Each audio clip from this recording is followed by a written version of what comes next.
नमस्कार दोस्तों, एजुकेशन 24 में आपका स्वागत है। दोस्तों आज का वीडियो बहुत ही खास होने वाला है क्योंकि आज के इस वीडियो में आपको पॉलिटिकल साइंस के एक बहुत ही इंपॉर्टेंट क्वेश्चन का हेडिंग बना करके दिखाऊंगा और बताऊंगा कि हेडिंग कैसे बनाया जाता है। तो आप इस वीडियो को पूरा अंत तक जरूर देखिएगा क्योंकि इस वीडियो से आपको बहुत कुछ सीखने को मिलेगा जो आपके BA एग्जाम में काम करेगा। तो आइए देर न करते हुए वीडियो को शुरू करते हैं और प्रश्न का हेडिंग बना करके सीखते हैं। दोस्तों BA एग्जाम में किसी भी क्वेश्चन का हेडिंग बनाने के लिए आपको क्या करना है कि सबसे पहले क्वेश्चन को पढ़ना है और पढ़ करके समझने की कोशिश करना है कि क्वेश्चन के अंदर क्या पूछा जा रहा है। क्योंकि जब तक आप क्वेश्चन को पढ़ेंगे नहीं, समझेंगे नहीं, तब तक न तो आप उस क्वेश्चन का हेडिंग बना पाएंगे और नहीं आप उस क्वेश्चन का आंसर लिख पाएंगे। तो सबसे पहले क्वेश्चन को पढ़ना है और पढ़ करके समझना है। उसके बाद दूसरे स्टेप में क्या करना है कि क्वेश्चन के अंदर देखना है कि कौन कौन से पॉइंट दिया हुआ है जिसका इस्तेमाल करके आप हेडिंग बनाएंगे। जैसे दोस्तों यहाँ पे आपका पॉलिटिकल साइंस का क्वेश्चन दिया हुआ है। अगर आपको इस क्वेश्चन का हेडिंग बनाना होगा या फिर अगर आपको इस क्वेश्चन का आंसर लिखना होगा, तब आप क्या करेंगे, सबसे पहले क्वेश्चन को पढ़ेंगे, पढ़ करके समझेंगे। उसके बाद दूसरे स्टेप में क्वेश्चन के अंदर पॉइंट को देखेंगे और तीसरे स्टेप में पॉइंट को लेकर के हेडिंग बनाएंगे। तो आइए दोस्तों बिना किसी देरी के हम लोग शुरू करते हैं और प्रश्न का हेडिंग बना करके देखते हैं। यहाँ पे दोस्तों आपका प्रश्न दिया हुआ है, संविधान सभा का निर्माण किस प्रकार हुआ, स्रोतों एवं भूमिका को समझाइए। यानी कि क्वेश्चन के अंदर कह रहा है कि संविधान सभा का निर्माण किस प्रकार हुआ, यानी कि संविधान लिखने के लिए जो संविधान सभा का निर्माण किया गया था उसका निर्माण किस प्रकार हुआ, स्रोतों एवं भूमिका को समझाइए। यानी कि जो संविधान सभा का निर्माण हुआ था किस प्रकार हुआ था, उसके स्रोत बताना है और उसकी भूमिका को समझाना है। तो यहाँ पर दोस्तों हम लोगों ने सबसे पहले क्वेश्चन को पढ़ करके समझ लिया। अब दोस्तों दूसरे स्टेप हम लोग क्या करेंगे, दूसरे स्टेप हम लोग क्वेश्चन के अंदर पॉइंट को देखेंगे। तो यहाँ पर दोस्तों इस क्वेश्चन के अंदर पॉइंट की बात की जाए तो यहाँ पर दोस्तों आपका पहला पॉइंट हो जाएगा संविधान सभा, क्योंकि दोस्तों क्वेश्चन के अंदर सबसे पहले संविधान सभा के बारे में पूछा गया है, इसलिए दोस्तों यहाँ पे आपका पहला पॉइंट हो जाएगा संविधान सभा। अब दोस्तों दूसरे पॉइंट की बात की जाए तो यहाँ पे दोस्तों आपका दूसरा पॉइंट हो जाएगा निर्माण किस प्रकार हुआ, क्योंकि दोस्तों क्वेश्चन के अंदर कहा गया है कि निर्माण किस प्रकार हुआ, यानी कि संविधान सभा का निर्माण किस प्रकार हुआ, इसलिए दोस्तों आपका दूसरा पॉइंट हो जाएगा निर्माण किस प्रकार हुआ। अब दोस्तों तीसरे पॉइंट की बात की जाए तो यहाँ पर दोस्तों आपका तीसरा पॉइंट हो जाएगा स्रोतों, क्योंकि दोस्तों क्वेश्चन के अंदर पूछा गया है कि संविधान सभा का निर्माण किस प्रकार हुआ, स्रोतों एवं भूमिका को समझाइए। यहाँ पर दोस्तों स्रोतों के बारे में पूछा गया है, यानी कि संविधान सभा का निर्माण किस प्रकार हुआ, सबसे पहले स्रोतों के बारे में पूछा गया है, इसलिए दोस्तों आपका तीसरा पॉइंट हो जाएगा स्रोतों। और यहाँ पर दोस्तों चौथे पॉइंट की बात की जाए तो यहाँ पर दोस्तों आपका चौथा पॉइंट हो जाएगा भूमिका, क्योंकि दोस्तों क्वेश्चन के अंदर स्रोतों और भूमिका दोनों को पूछा गया है, इसलिए दोस्तों आपका चौथा पॉइंट हो जाएगा भूमिका। तो यहाँ पर दोस्तों इस क्वेश्चन के अंदर देखा जाए तो आपका टोटल 4 पॉइंट दिया हुआ है जिसका इस्तेमाल करके हम लोग हेडिंग बनाएंगे। तो यहाँ पर दोस्तों हम लोगों ने सबसे पहले क्वेश्चन को पढ़ करके समझ लिया, उसके बाद दूसरे स्टेप में हम लोगों ने क्वेश्चन के अंदर पॉइंट को भी देख लिया। अब दोस्तों तीसरे स्टेप हम लोग क्या करेंगे, तीसरे स्टेप हम लोग पॉइंट को लेकर के हेडिंग बनाएंगे। तो यहाँ पर दोस्तों इस क्वेश्चन का पहला हेडिंग हम लोग क्या लिखेंगे, तो दोस्तों मैं आपसे हर वीडियो में बताता हूँ कि किसी भी क्वेश्चन का पहला हेडिंग या तो परिचय लिखेंगे, या तो परिभाषा लिखेंगे, या तो प्रस्तावना लिखेंगे, या तो भूमिका लिखेंगे। क्योंकि दोस्तों ये पॉलिटिकल साइंस का क्वेश्चन है, इसलिए हम लोग क्या करेंगे, सबसे पहले हम लोग इस क्वेश्चन का प्रस्तावना लिखेंगे। तो यहाँ पर दोस्तों हम लोग क्या करेंगे, यहाँ पर दोस्तों हम लोग पॉइंट नंबर 1 देंगे और यहाँ पर दोस्तों पॉइंट नंबर 1 देकर हम लोग क्या करेंगे, यहाँ पर दोस्तों इस पूरे क्वेश्चन का हम लोग क्या करेंगे, सबसे पहले प्रस्तावना लिखेंगे। यहाँ पर दोस्तों पहला हेडिंग हो जाएगा हमारा, यानी कि इस क्वेश्चन का पहला हेडिंग हो जाएगा प्रस्तावना। अब दोस्तों प्रस्तावना लिखने के बाद आपको क्या करना है, यहाँ पर दोस्तों पहले हेडिंग के अंदर आपको कम से कम 5 से 6 लाइन में या फिर आपको जितना भी याद है, यहाँ पर दोस्तों इसके आंसर में आपको प्रस्तावना लिख देना है। और यहाँ पर दोस्तों प्रस्तावना लिखने के बाद आपको क्या करना है, यहाँ पर दोस्तों आपको पॉइंट नंबर 2 देना है। और यहाँ पर दोस्तों पॉइंट नंबर 2 देने के बाद आपको क्या करना है, यहाँ पर दोस्तों आपका जो पहला पॉइंट दिया हुआ है संविधान सभा, आपको क्या करना है कि पहले पॉइंट को ले लेना है और पहले पॉइंट को लेकर के दूसरे हेडिंग में आपको लिखना है संविधान सभा का शाब्दिक अर्थ।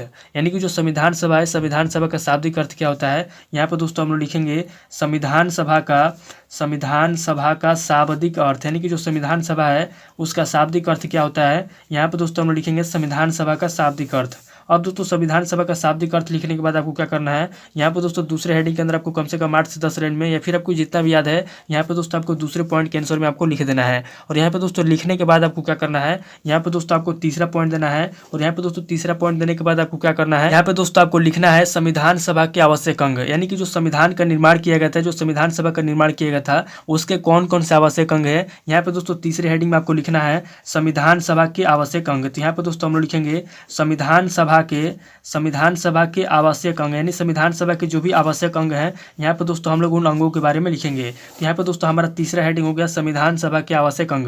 अब दोस्तों तीसरा हेडिंग लिखने के बाद आपको क्या करना है, यहाँ पर दोस्तों तीसरे हेडिंग के अंदर भी आपको कम से कम 10 से 12 लाइन में या फिर आपको जितना भी याद है, यहाँ पर दोस्तों आपको तीसरे हेडिंग के आंसर में आपको लिख देना है। और यहाँ पर दोस्तों लिखने के बाद आपको क्या करना है, यहाँ पर दोस्तों आपको चौथा पॉइंट देना है। और यहाँ पर दोस्तों चौथा पॉइंट देने के बाद आपको क्या करना है, यहाँ पर दोस्तों आपका जो दूसरा पॉइंट दिया हुआ है निर्माण किस प्रकार हुआ, तो यहाँ पर दोस्तों आपको क्या करना है कि दूसरे पॉइंट को ले लेना है और दूसरे पॉइंट को लेकर के चौथे हेडिंग में आपको लिखना है संविधान सभा का निर्माण। यानी कि जो संविधान सभा है, संविधान सभा का निर्माण किस प्रकार हुआ, यहाँ पे दोस्तों आपको लिखना है संविधान सभा का निर्माण। अब दोस्तों संविधान सभा का निर्माण लिखने के बाद आपको क्या करना है, यहाँ पे दोस्तों आपको चौथे हेडिंग के अंदर आपको कम से कम 10 से 12 लाइन में या फिर आपको जितना भी याद है, यहाँ पे दोस्तों संविधान सभा निर्माण के बारे में आपको लिख देना है। और यहाँ पे दोस्तों लिखने के बाद आपको क्या करना है, यहाँ पे दोस्तों आपको 5वां पॉइंट देना है। और यहाँ पे दोस्तों 5वां पॉइंट देने के बाद आपको क्या करना है, यहाँ पे दोस्तों आपको 5वां हेडिंग लिखना है संविधान सभा के निर्माण की प्रक्रिया। यानी कि संविधान सभा का जो निर्माण किया गया उसके निर्माण की क्या प्रक्रिया रही, यहाँ पे दोस्तों 5वें हेडिंग में हम लोग लिखेंगे संविधान सभा के निर्माण की प्रक्रिया। तो यहाँ पे दोस्तों 5वां हेडिंग हो जाएगा